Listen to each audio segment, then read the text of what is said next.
1, 2, 3, 4, 5, 6, 7, 8, 9, 10. Royal Blue Podcast Soundcheck. 1, 2, 3, 4, 5, 6, 7, 8, 9, 10. Friday show live. Royal Blue Podcast Soundcheck.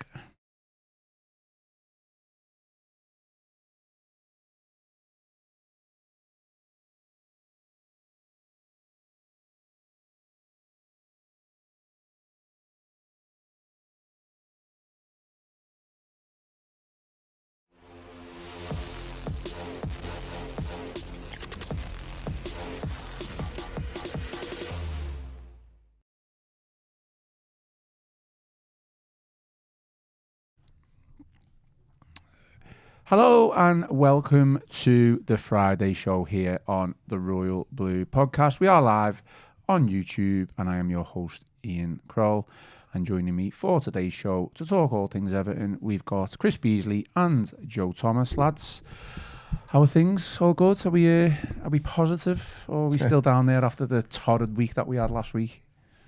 It was a bad week, and I think to say the least.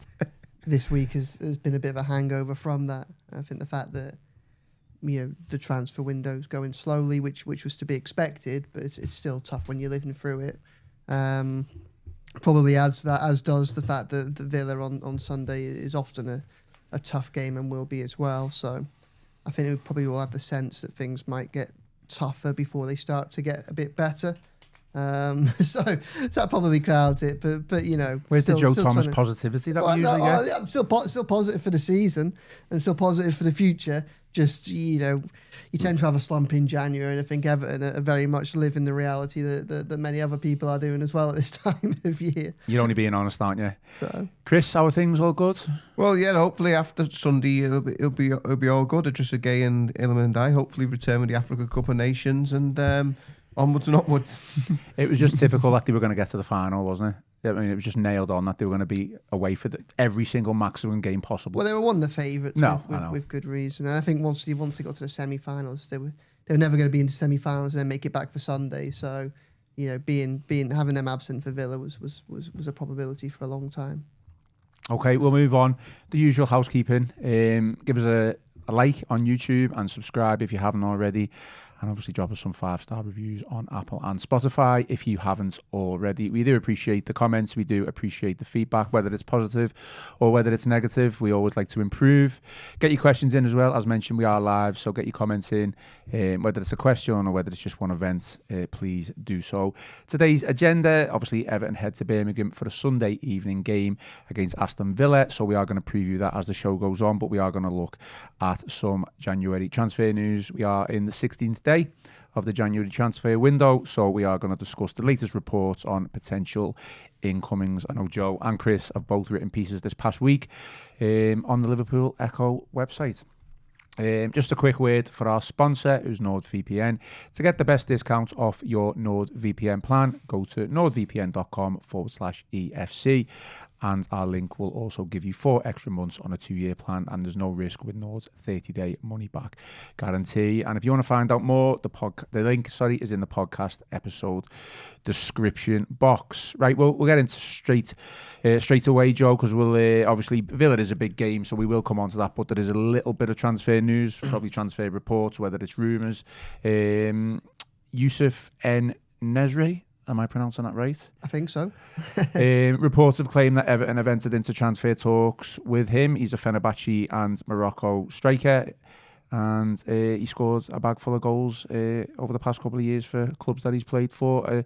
Is there anything in this? Is there anything that you can tell us? I know Chris did a piece on it in the week, so we will come on to Chris as well. But obviously, Everton aren't scoring goals. The 2 strikers are struggling at this moment in time, so we are going to be linked with, most notably strikers. I know Callum Wilson's one that we can come on to as well, but anything in this? Do you know much about the player? Yeah, I mean, it's an easy link to make because obviously Everton are a club that don't have goals coming from their main forwards at the moment, and addressing that is something that would be useful for the next few months, but useful without Everton committing big money, or whether that be an upfront fee or a loan now, but committing the money for an obligation to buy in the summer. This isn't a club right now that wants to end up getting dragged into something that they might regret further down the line. with En-Nesyri, I think it's pretty clear that he may well move on from Fenerbahce this window. I think his agency are making a good job of pushing his name out there and linking him to certain clubs. I think that Nottingham Forest seems to be one that genuinely are interested, and I think there's certainly interest from Italy as well. Napoli, Juventus, among those names. We've seen quite a lot of reports that Everton are fully committed to this race. Our understanding is that isn't the case, and that's always been our understanding. Chris, you wrote the piece as early as probably Tuesday, I think it might have been, saying that, was it Monday or Tuesday? I'm trying to make nice art. It's all blurred. No, it was. It was. What we on now? Yeah. Basically saying that this might not be one that comes to light, despite some of the kind of reporting that it reached quite advanced stages. I think elsewhere. I think Everton could do with a forward, and David Moyes likes En-Nesyri. I think he tried to sign him a couple of times when he was at West Ham. But I think he's probably just one of a number of people that they're looking at, they know are out there and available in the market, but probably isn't available on terms that Everton perhaps necessarily want to commit to. But there's also serious doubts about whether the player would want to come to Everton. He's had opportunities to come to the Premier League in the past, hasn't made that choice so far. And if he gets the opportunity to go elsewhere, to get a move to one of the big 5 leagues that isn't the Premier League, he may well take it. So some of the fees being mentioned, I think, are probably a little bit further than where Everton would like to go. So I mean, unless anything changes on that front, I think that it's probably one that Everton aren't going to pursue too heavily, and maybe Everton I think have been aware of his availability and have perhaps spoken to Fenerbahce about what the terms of any deal might look like. But right now, I'm not quite sure it's reached the stage that other people have perhaps said that it's at. I mean, Chris, this particular player aside, the club have already publicly kind of come out and said they're not after quick fixes, and I don't think many fans want quick fixes. We know we've gone down that route in the past, and it's always maybe the quick fixes work for a couple of months, and then it just obviously spiraled out of control where these players have ended up on 4 or 5 year deals, and then form has dropped off a cliff. So I'm all for not getting a quick fix, but I guess the point being that we are struggling for goals.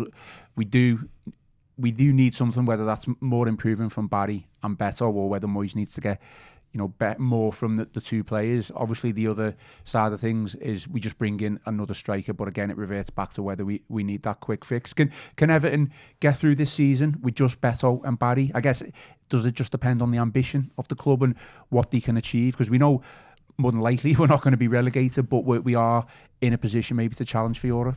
Yeah, they can get through the season, but like you say, it's what they want to do. Given that those two players are only on 3 goals at the moment, are they going to improve in the second half of the season? En-Nesyri's an interesting one because he's older than Beto. I think he's possibly about 29 now. 28, I think. 28. He's got extensive experience in Spanish football. He was at Sevilla for a long time there, and obviously he's coming up against Ndai and just again in the Africa Cup of Nations on Sunday. I think he's played in all the games so far, but all as a substitute for Morocco. He's not been regularly starting for them.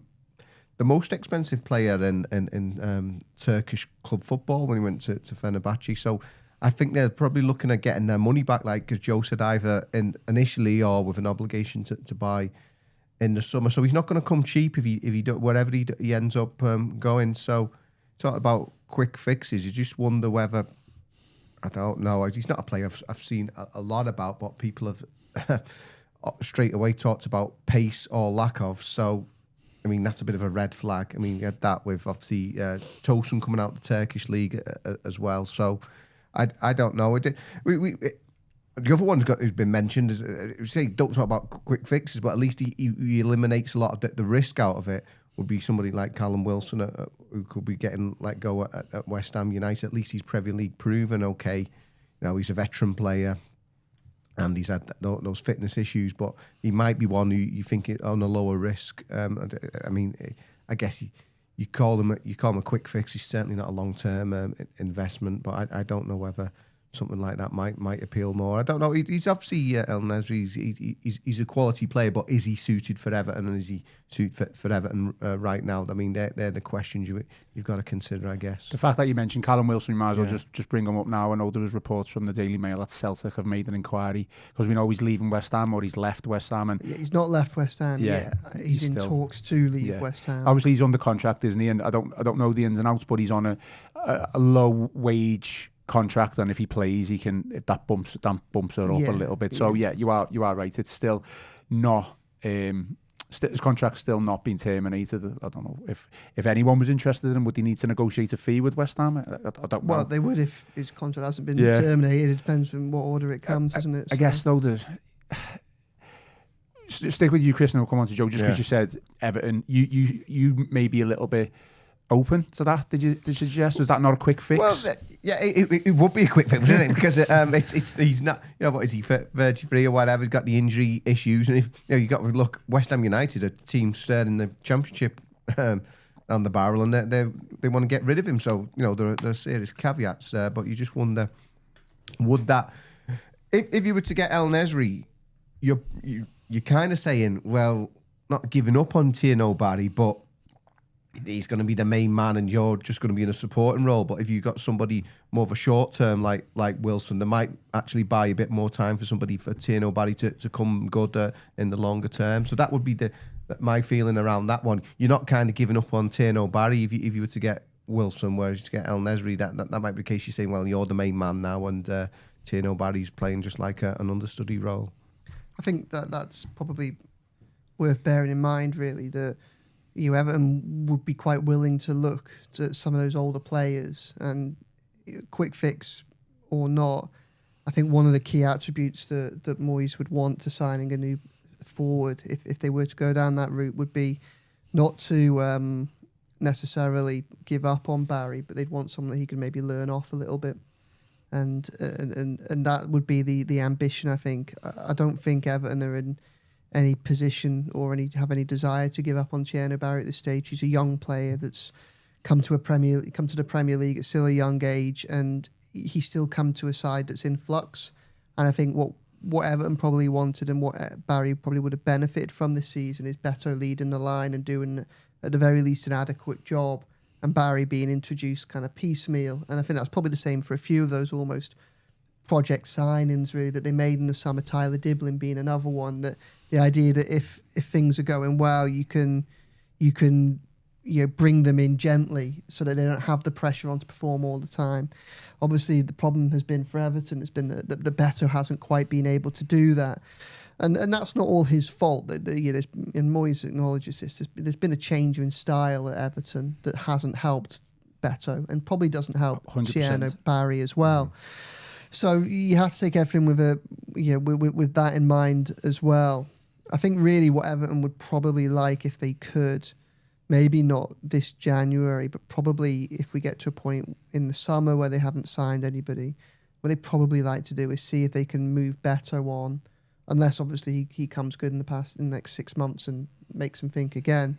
But I think if the status quo was to continue, you'd probably be in a situation where you look to move Beto on and bring in an experienced striker or a more experienced striker in his place that you can then have to kind of work with Tierno Barry, so that Everton have both another option up front, another style of playing up front, and perhaps a more consistent and reliable source of goals, but something that also doesn't impede Barry's development too much. Whether they could get that in January with the amount of jockeying that would need to be done, I'm not entirely sure, because they need the interest at the right price as well in Beto. And I think the problem that maybe they've got in relation where Moyes is at with Beto is, and this is perhaps why we're seeing a reluctance to go down some striker routes. You like of Dovbyk at Roma, who may well be available. I think they only really want to work with something that they can be confident will be better than what they've got. And the problem for Moyes has got is, what does he compare a player, which Beto does he compare a striker to? Is it the Beto that's struggling at the moment after when he's low on confidence, not getting many games with the style of play change? Or is it the Beto that we saw that came to life around this time last year And it's almost like unless he can get a player that he thinks can match or do better than Beto when he hit that good run of form, he'd probably rather, at the minute, in a January transfer window where business is always hard to do, and let's be perfectly honest, if we look at the striker market in the summer, a lot of clubs spent a lot of money on strikers with a varying degree of experience and proven records. And most of them, certainly the number 9s, haven't really set the world on light. You're looking at your Seskos, your Gokerises, your Isaacs. They've struggled. So, like, for Everton to be struggling in this position right now shouldn't be seen as that much of a surprise either. But you can see why there might be a little bit of a reluctance to gamble. I think that if Moyes was to bring in a third striker, which I think would be unlikely, unless he could get a favourable deal for someone like a Callum Wilson, who he does, he does like, would be looking for someone of that Callum Wilson mould that gives Everton someone different. I think it's very clear that Everton don't have what you'd call a traditional number 9 right now. Mm-hmm. Neither Barry nor Beto are that type of player. And I think there's an acceptance that asking them to do that role probably undermines their ability to have an impact as much, because you're asking them to do something that's outside of their kind of comfort zone. So if he was to be able to get a striker, it would be someone that can, just make a nuisance of himself, maybe occupy 2 centre-backs at times. Probably has a proven record in the Premier League or English football. And who can hold up the ball and do that different role, offer a plan B, which may well be the plan A. But doing that, again, go back to a lot of what we've already spoken and written about in the past week or so, probably comes down to what the ambitions are for this season. Because you ask the question, can Everton carry on as they are for the rest of the season? Well, they can. They're doing just fine if everyone's willing to accept a mid-table season where you try and settle into the new stadium, you try and bed in those summer signings from last summer. You lay the groundwork you avoid a relegation battle, and you lay the groundwork for another season of progress next year, which would obviously require further signings in the summer and probably that striker issue to be addressed. Well, Everton can wait for that if that's the decision. Where they can't wait is if they want to make a serious push for Europe. I think David Moyes would quite like to make that serious push for Europe. If he's going to, he probably needs a little bit of help in the transfer window. I don't know if the wider club think that is the best option right now, and that's probably a lot of the conversations have been had this week. Do they keep their powder dry this January, save their money and their time and work towards next summer? In which case, that also means probably persevering more with Tierno Barry, giving him more minutes, more experience in the Premier League, but accepting he might not have the impact and the goals that someone like a Callum Wilson or a Tammy Abraham or an En-Nesyri you might feel more confident might get. But you're kind of working with that longer term goal in mind. That's probably the dilemma for Everton right now. I mean, a lot to unpack there, Chris, of what Joe says. I completely agree with him. I don't think the change in style has helped Beto, and certainly hasn't helped Barry integrate into the team, certainly what he's been used to at Villarreal. So we can argue to death whether we think Beto is good enough or not, but quite clearly last season he had a good run of scoring goals where we were playing a certain way, and that has completely changed to now. When I get it, I guess, because we brought in players to play a certain way, but largely it's been a positive season. It's the back end of last week where we've struggled and things are a little bit down. So you've got to take all that into account. In terms of the quick fixes and bringing someone in now, I guess I wouldn't be against Callum Wilson. This isn't like a Cheng Tosun where we're signing someone on like a 4-year deal, or I hope it wouldn't be if it was a deal to the end of the season where it was risk-wise, it was low wages, and he could come in and do a job for 6 months. But then I look at it on the other side. I think, well, the club have openly come out and said we don't want quick fixes. So if they, I'm not saying they are or they're going to, but if they were to bring in someone like Callum Wilson, it would worry me that what are the recruitment team actually doing? What are they looking at? What are the targets? What are the short-term and long-term targets? Would that be a worry for you? I guess we're getting into semantics over the quick fixes. It certainly would be a quick fix for somebody like Wilson. What it would be low risk. Like as I've already outlined there, it'd be the ones that'd be the concern over En-Nesyri, in that it'd be a quick fix, in that maybe between now and May he'd get you more goals than Tino Barry. I mean, and even that's a question mark because he has no experience in English football himself. But, sorry, I'll let you carry on. But as Joe said, he would offer something different. Yeah. He would be that focal point centre forward number 9. But I mean, obviously past it as well though.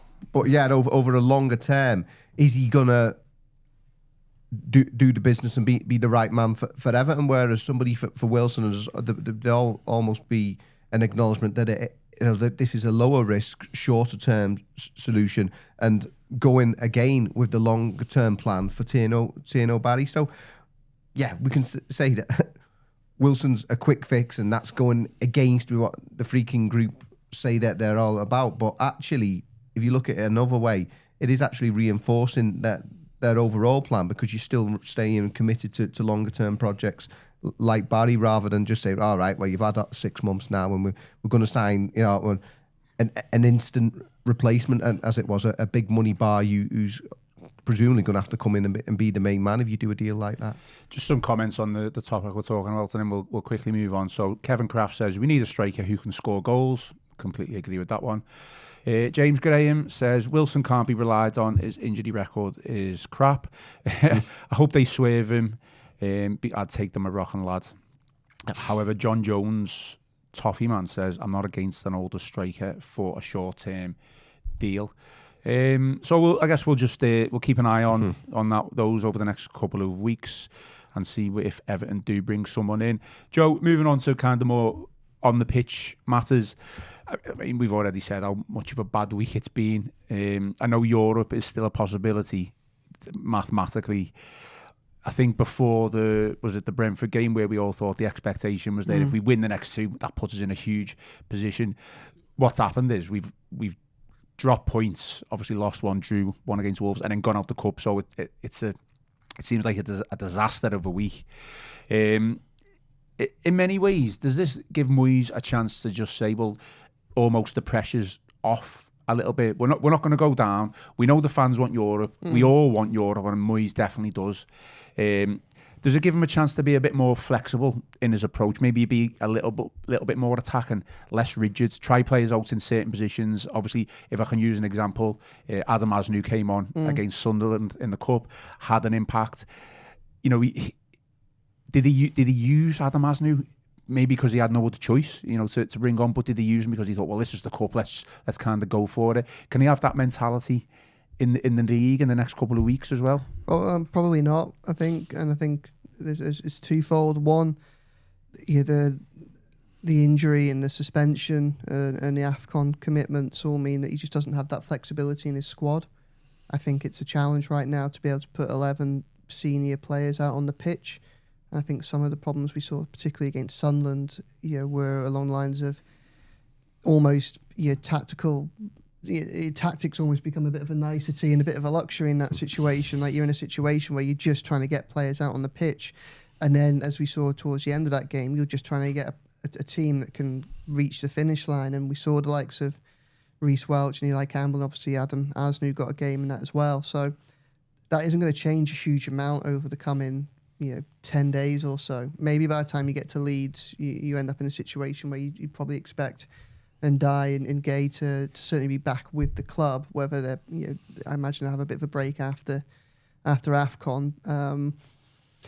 So they may be in and around it. Timo Robenham, Everton, I'm not quite sure whether he'll be available for the weekend. The talking was last weekend that it was kind of a minor, maybe precautionary absence, but we know that Moyes has played players through injury in the past, and his situation was dire at the weekend. So for it to be so bad that he couldn't even name a Robin on the bench, maybe he might not be available for Villa. Jack Grealish will be back, but he's probably the only one that will be back, and that's going to be the case for another couple of weeks. So one, I don't think that Moyes necessarily has the flexibility in terms of the numbers and the personnel to be particularly to make any bold ambitions or statements with his lineup. I think if we see a more attacking lineup or we see a more attacking way of playing, that would just be because of that's what the comfort zone of the players on the pitch is going to be. That's what he's got available. That's what he's got available to him. And then I also think that I wrote a piece in the week talking about how he still wants full throttle was the use of his words. I'd asked him last week before the Wolves game, if the week ends badly with Wolves and Sunderland, would this be a season where you would be willing to essentially do that? You know, take a step back, go, we're not going to be in a relegation battle. All right, we're probably not going to be in Europe. Let's take our foot off the gas or take those expectations out of things and maybe experiment with the team and kind of work again towards the start of next season. And his response was no, that he wants the club to go full throttle. I think maybe there's a degree of my fault in how I pitched this. I feel like I saw a lot of reaction to that story, and I think his comments were misinterpreted a little bit, in the sense I saw a lot of people saying, what's he going on about full throttle? We're playing Mikolenko at left back, or they played conservative football last week. What was going on? This is completely ridiculous. I didn't take it to mean full throttle in terms of playing style. I think we all know that Moyes is probably, I think he's more progressive than Sean Dyche, but I think he's a pragmatic coach. He will set the team up in a way that he thinks is most likely to get the best results, and sometimes that'll be by playing more cautious football. I took the full throttle for him to mean behind the scenes at the club in general. He doesn't want the club to switch off, even if this season might look like it's kind of, it's stagnating now. He spoke to me about how when he first arrived at Everton at the start of his first stint, he felt that Everton had a reputation for getting safe by Easter and then just turning the lights off for the next few months because there's nothing to play for. And he fought really hard to overcome that and make sure it was a club that was always fighting for the best. So I think that what Moyes will want is Moyes will, regardless of whether or not he thinks Europe is a target, Moyes will want to get as many points as possible, obviously get as many wins as possible and set standards as high as possible. And that's what he meant by the full throttle thing. So I don't necessarily think that unless he gets a command, a direction from above saying we're going to do something different, I don't necessarily expect him to then start making, going on big explorations of the squad and being really experimental in the second half of the season. I expect, as I say, unless he's directed otherwise, for him to set up his team every week in a way that he thinks is best suited to getting the best results. And that's what he probably means by full throttle. So one, I'm not sure that we're going to see huge amounts of experimentation from him once we even start to get some of these players back. And two, while we're waiting for players to get back, I don't think he's necessarily got the ability to be experimental. That's fair enough. Just a comment from the Blues, who regularly comments just on what we were talking about with Beto, who says last season's Beto was an anomaly. Even our style was identical to last year. Even if our style was identical to last year, he wouldn't repeat what he did. I mean, there's a fair argument and a case for that, but at least give him the chance and and play to his strengths. But that's my thoughts on it anyway. Yeah.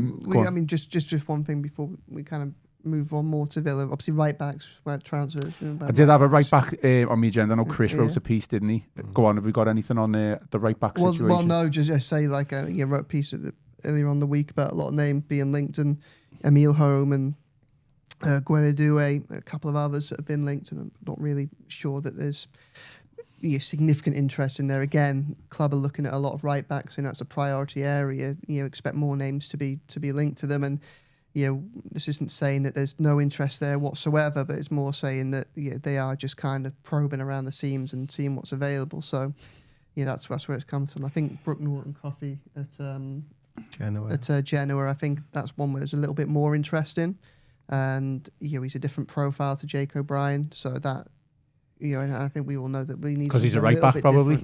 Yeah, quite possibly. Quite possible, although what O'Brien does have that Moyes values is almost as much as anything at fullback position in the Premier League. He does have pace, O'Brien, so that is something that will probably remain a consistent in terms of what he's searching for. So he's a player obviously come through at Arsenal, played a bit at Coventry. It wouldn't be that surprised if that was to go a little bit further, but at the moment it's still kind of early days on a lot of that stuff. And again, we speak a lot about forwards. I still think the more pressing need is a proper right back. I mean, I did have that on my agenda to speak about. I know, Chris, you did a piece on that, so I've obviously completely forgot to mention that, but you never know. Well, we've brought it up now. Okay. We'll come back to you then, Chris, on the Villa preview section of the podcast, I guess. Villa, third in the league. Are they in the title race? What a job Unai Emery is doing for Villa. Yeah, it was mad, wasn't it? When obviously it was only early in the season, but when they arrived at Hill Dickinson Stadium in September, weren't they like the only club in the top 7 divisions of English football hadn't scored a goal or anything? They were bottom of the league at one point, weren't they? Yeah, So although they didn't score that day, that was kind of the start of the revival for them. They got Emi Martinez back in goal, made a great save. Was it Michael Keane? So yeah, they sort of came to Everton, dug in, played for the point, and got it. And that was the start of their revival. And yeah, because what a job he's done, Unai Emery.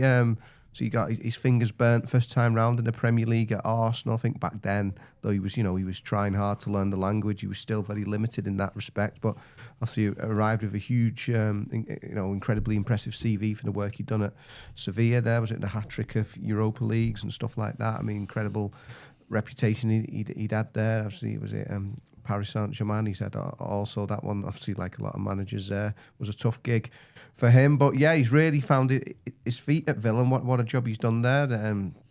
See, they were on a real low when Steven Gerrard went, and he's totally transformed their club. And it's kind of like an aspiration for Everton to look at and said, that could be where Everton are at. Very two similar sized clubs in terms of their history and reputations, and obviously Villa have done it the hard way, had to go down to the Championship for a while. Thankfully, Everton avoided that. But look where Villa are now. So yeah, it's kind of something to say, well, if Villa can do it, hopefully with David Moyes and the freaking group, that should what Everton should be aspiring to do. I don't know in terms of whether they ultimately will be in the title race, but they're there or thereabouts at the moment, aren't they? And what an incredible season it's turned out to be for them again.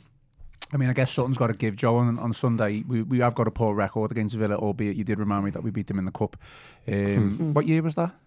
It was under Dyche, wasn't it? So it wasn't that long ago. 24, was it? I do remember it. So the poor record, obviously at Villa, but Everton's away form is like largely one of the only big positives of the season. Without trying to ask you for your prediction too early, do we go there with confidence because our away form? No, what do you mean? Because look at the players he's got available to him, and I think that context was important with the results last week, and I think it's important again on Sunday. I mean, you go into a side that we're talking about whether or not in a title race, one of the most informed teams in Europe right now, and I think it's going to be a real challenge. That's clutching at straws. Sorry, they've had one or two bad results over the past month or so. I think they drew with Palace and they did lose. They drew away at Palace and they lost to Arsenal. Yeah. I mean, I'm just clutching at straws. Yeah. So Jack Grealish should be back, won't he? Hopefully, a point to prove. Grealish will be back, and this Everton side. I mean, I didn't really think that they do much at Forest, like with the players that were available to him, and they got a brilliant win, which they thoroughly deserved there. And the same at Bournemouth. They went there with a weakened side that feels like it was a luxury side there now, but they went there with a weakened side and got a really fantastic result that they again deserved. So you can't write them off, but I do think that it will be a very difficult game on Sunday. Chris, you mentioned obviously how well Villa are doing, but mentioned Jack Grealish return. Yeah. We almost. But you need a big performance from Jack, don't we? Yeah. Not to lose his head and clap the referee. None of that shenanigans.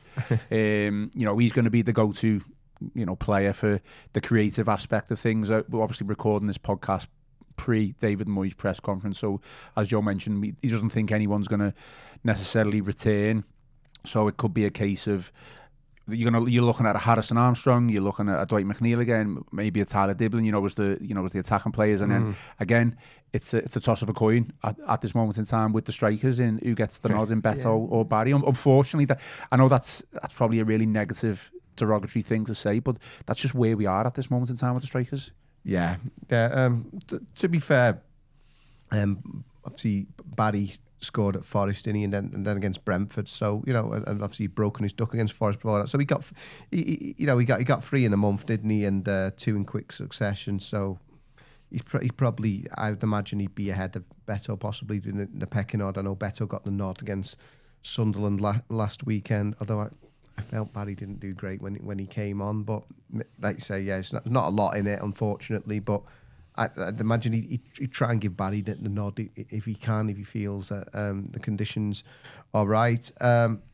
Jack Grealish is an interesting one because I remember after that Villa game, him and Idrissa Gueye, to be fair, actually did go over to the Villa fans and they applauded them. So it'd be interesting what the dynamic there. He obviously, he's a Brummie. He was at the club from a very young age, so the sort of parallels with Wayne Rooney there. Obviously, he stuck around a lot longer in terms of playing for the first team. But, he's been back there before, hasn't he, with Manchester City now, 30 years of age. So it'll be interesting to see just what that sort of reception is like for Grealish and how he responds to that, because given, as Joe's pointed out, that Everton are down to the bare bones, he really is sort of taking on increased importance now. But as you've also mentioned, Harrison Armstrong has done really well. Obviously, it's tough conditions, the games he's come into, and the team haven't been doing well. But you can see that there is a player there. I think his choice of passing, and at times you can see that there's a real talent, whether it's obviously for now or, because he could still end up going back to Preston, I guess, when the sort of options become more plentiful, and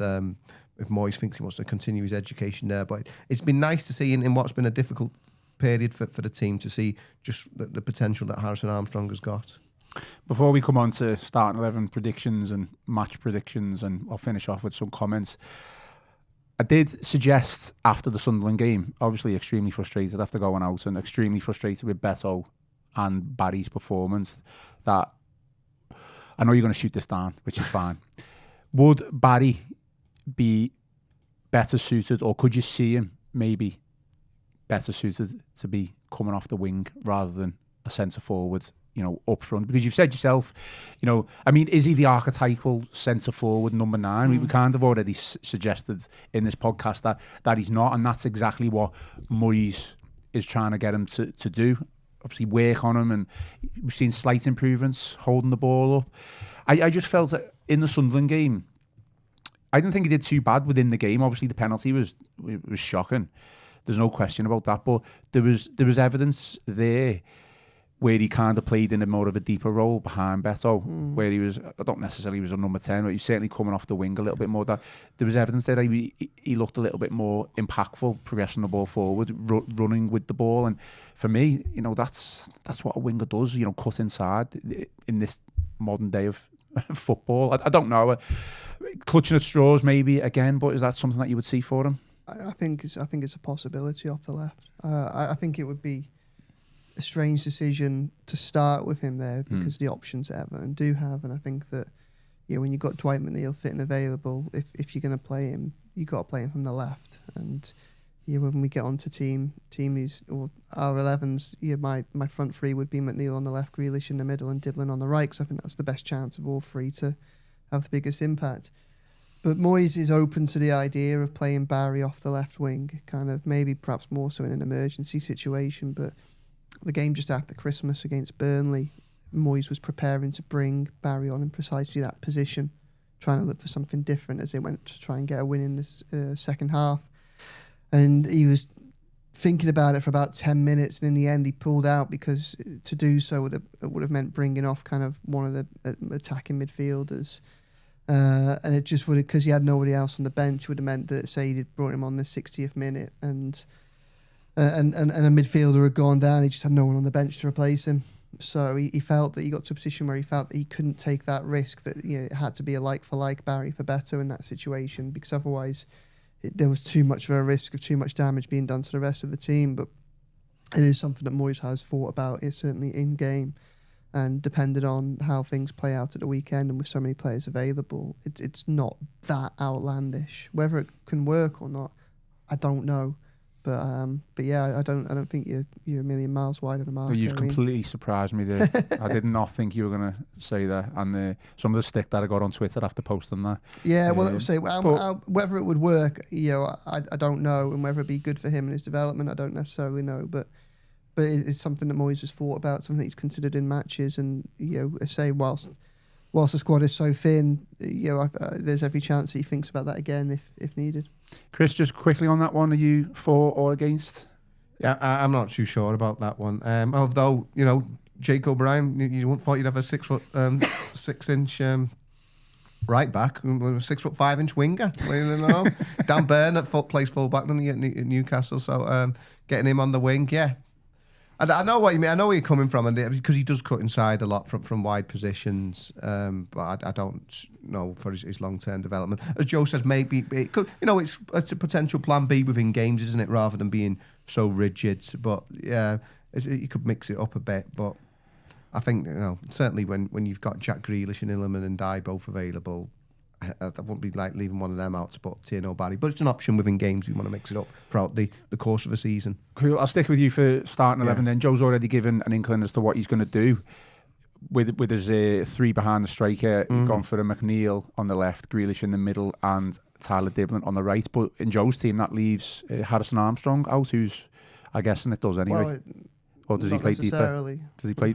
We'll come on to your teams then. So what's your team selection then? Obviously limited options. But I don't see how Moyes does anything other than play Jack Grealish on the left, because given the quotes that he said to him, he's pretty adamant he doesn't fancy playing him at the 10. So, I mean, you're back to looking at, I think, obviously, whether he goes this way or not, I don't know, but Tyler Dibblin actually did well in the 2 away games at Burnley and at Forest. So, yeah, possibly get Dibblin back on the right and maintain Harrison Armstrong in the 10, which means for me, Dwight McNeil's possibly the one who misses out. And obviously the centre backs, left back and right back, Patterson stay in there on the right hand side. Barring fitness, injury. But I suppose it depends. Keane's obviously still suspended. So yeah, I can't see where else he can sort of mix that up really. So yeah, he did all right, Nathan Patterson. For all the disappointments against Sunderland, Nathan Patterson wasn't really one of the ones who let Everton down. I thought he did. He got cramped towards the end, didn't he? But yeah, I thought he did all right, Pato. And Mykolenko still stays in there despite Asnu's cameo. Positive cameo. Yeah, in the more advanced role, wasn't it? Yeah. Strikers 50p coin, heads or tails. I think Tierno Barry, but he wasn't great from him. But I mean, he wasn't great from Beto either. But yeah, I'd imagine Tierno Barry. Joe? Yeah, probably start Beto. Just trying to see if they can rag some sort of form, from him. If something can just go in and maybe get a bit of confidence. Because say if he could do that, like what we did last season, this is far-fetched. It might be to hope for that again. We did do it once, and he's a confidence player. So maybe if they could emerge from this period and have him with a little bit of confidence, and also allow him to protect Tierno Barry a little bit more, then that might not be the worst thing in the world. But yeah, Mykolenko has to start left back. Asnu was obviously came on in the left wing when a game when they were chasing it. So I don't think you'd necessarily bring him in for Mykolenko. I do think that there's reason to bring Asnu on for Mykolenko and have put this all season in games when they're chasing, and we've seen Moyes ask more from an attacking point of view from Mykolenko in those situations. I think particularly City away, and you kind of think, well, you're asking someone to do something so massively out of their skill set that why not put Asnu on? And you might have concerns about his physicality and his defending, but that's not what you're looking to him for. In that last 10 minutes when you're chasing a game, is it? Something going forward, but yeah, it's the same back four for me. Like Chris, I thought Patterson did all right last week, and then I'd probably look at having Armstrong and Garner just sat in front of the defence. Merlin Roll therefore is one that drops out for me. I'm not sure he's completely fit, and I think he's struggling a little bit. Interesting. What I would say about Mykolenko is, I mean, I do agree with everything you said, but he probably had more shots than any Everton player. The Sunderland game. I was trying to work out where that came from. I mean, I know he didn't do anything. But that was notable, wasn't it? If you get to a point where Mykolenko's, I can certainly remember 3 shots and one of which was on target. So may well have had more shots than any other Everton player in that game, which. My starting lineup would be obviously the defence that we spoke about: Mykolenko, O'Brien, and Tarkowski, and Patterson. I don't think there's much choice there. Roll and Garner as the 2 central midfielders, and then it would be Grealish on the left, Harrison in the middle, and Dibblin on the right. And then I'd probably stick with Barry. To be honest, that would be my 11. Predictions for scoreline predictions, Joe. Start with you. 2-0 Villa. Just straight there, 2-0 Villa. It just feels like a bad game, a bad time, really. And as I said, I don't want to. I know I sound very defeatist, and I don't intend to be. Like I say, I know Everton have got some very good results on the road at some very difficult places with a very undercooked side. But as I say, I feel like this Villa feels like the last game of this run of selection crisis. I think once you get to Leeds, I think a few more players start coming back, and we can all start being a little bit more optimistic. So, but I'd be lying if I said I was going to Villa Park with any expectation. Yeah, that's fair enough. I think my most optimistic prediction would probably be a draw, 0-0. I hope I'm wrong. Yeah, of course. I hope you're wrong. I'm going to go with probably a 1-0 defeat, Chris. I know that's really negative. Like I say, the most optimistic I'd say is a draw. But what's yours? Yeah, well, I'll be more positive then. I mean, I do have that nagging feeling that Joe's got about this one, and it's not being hysterical. It's a tough moment against a tough opponent, and things will hopefully start getting better in the weeks ahead because when those players become available. So I do have those fears. But I thought, like, everyone was fearing the worst, weren't they, going to Forest before the turn of the year? It's almost like when there's that expectation of Everton, the 3 home games, and then they flatten the face, whereas everyone fears the worst going to Forest and they pull off a great result. So I don't see them going and getting the 3 points. But I'll just be a bit more positive, hopefully, and I'd say maybe nick a 1-1, which would be a hugely satisfying result if they did get that. I think I'd take that. Finish off the pod with some comments. So Kevin Kraft says some good arguments on today's pod. I think he might be referring to the fact that how heated it got on Wednesday between Gav and Tony. Oh, right, okay. You'll have to go back and watch it. Okay. I was involved a little bit, but I was trying to... stoking the fire. Of course, yeah, that's what you do. Ours has been a little bit more of an eloquent discussion today, hopefully. John Jones Toffee Man, says... There's no need to reinvent the wheel. There are many excellent examples of how to make the most of ourselves on a budget. Follow the likes of Brentford, Brighton and Sunderland. None of which have made the most of themselves on a budget, which I think is important to remember when we're looking at context. Well, they haven't won anything, have they, either? Well, no, but I mean, they're all sides. You looked at the disappointment and the frustration, the defeat to Brentford and also to Sunderland so far. They've all spent more money than even Sunderland's net spend is bigger than Everton's over the last 5 years since the first year in the Premier League. So, and I like this final comment from Glenn Rainton. Says, if you want to build for sustainable success, you don't spend on overpriced players to finish 9th. You keep all your spending for the summer.